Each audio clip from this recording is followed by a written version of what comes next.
குருவாழ்க, குருவே துணை. பொதுவா மனிதனுடைய வாழ்க்கையில நல்லது, கெட்டது, இன்பம், துன்பம், பிறப்பு, இறப்பு இது அனைவருக்கும் பொதுவான விஷயம். அதிலயும்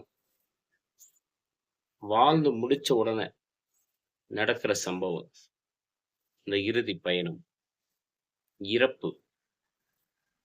ஒரு சிலருக்கு பார்த்தீங்கன்னாக்கா, இறப்பு நல்லா வாழ்ந்திருப்பாங்க.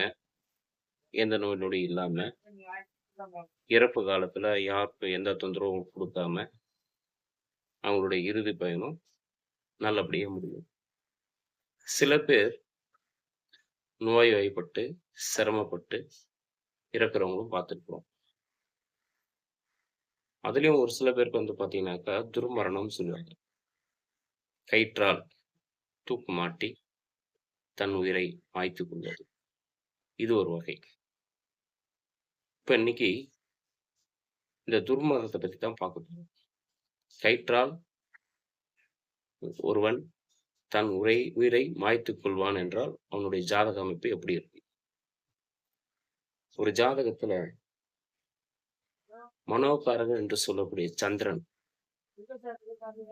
லக்னத்திலிருந்து 6, 8, 12 மறைந்து மாந்தி